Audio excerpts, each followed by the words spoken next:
Hey, come on in. Get out of the rain. So this is our baby Jerry. He also goes by Jerry Berry, Jer Bear, Little Bubba Bear, Little Bean, Little Bubba Bean, Mr. Bean, Little Beanie. He loves to be called Cute and Tiny. And then the latest nickname is Mr. Poppycock McGillicuddy, which he came up with. I don't really get it, but. And this is Big Brody. He's our big old blind baby. He doesn't have any eyes, but he's got a good little nose. And he's 14. I've had him since he was 4 months. He also goes by Big Bubba Bear, Mr. Bear, Big Bear, Cutie Buns, oh, Jerry Buns. When you're ready to feed them dinner, you have to sing, dinner time for honey buns, dinner time for honey buns.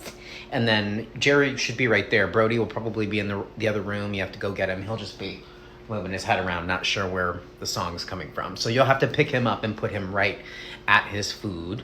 Halfway through dinner, they will switch spots. When they do that, you gotta go switch, switch, switch, switch, switch, switch, switch, switch. All right, that's very important because otherwise Brody will not finish dinner. This is where they'll hang out during the day. It's important that you always have 3 blankies, 1, 2, 3, and Brody will go under the first blankie or the second blankie. In between the first blankie, Jerry will sleep on top of the third blankie, but you have to make sure that there's a spot where their butts can touch, because if their butts aren't touching, then they won't be happy. Immediately after dinner, they'll want to go outside. Make sure you take Brody down the stairs, gently place him on the first patch of grass, not the second patch, the first patch, because that way he can make his way down the little hill, which helps him work it out. And then once he's done, you have to yell, do I have a big poopy boy? Do I have big poopy boys? And then make sure you have treats ready, because they deserve poopy treats. Half a cup of dry food, a half a cup of wet food, some extra sprinklings of the super yummy, yummy, num-num food that's in the fridge. Very important that you call it that.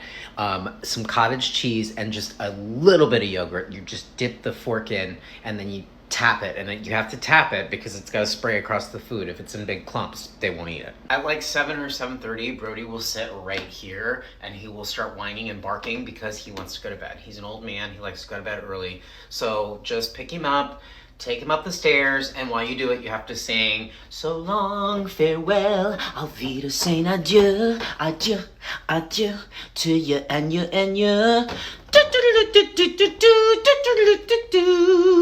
And I know that you said your boyfriend might come and hang out, which is totally fine. So if he's here, make sure when you're singing the song that you're waving Brody's paw to your boyfriend down below, okay? Brody goes to bed right here. It has to be on the back left pillow, okay? Make sure that the pillow is fluffed and, upright. Lay him gently on top. He will dig around and kind of make a nest and then lay down. Don't leave the room until he is laid down, because if you walk out of the room and he hasn't finished digging to make his nest, then he will bark and he will force you to come back in here and be with him, which is just obnoxious. So dig, dig, dig, dig, rest. Then you have to gently sneak out of the room, pull the door closed, and don't close it all the way, just pull it all the way to. If Brody sticks his head out of the blanket in the middle of the night and whines, he wants water, okay? If Jerry wants to get up, he will lay his face on your face. Also, my husband will send you an email with some instructions that are a little more detailed than this, and then we'll see you at the second meeting before you actually do the dog sitting. So have a good one. Thanks for coming over.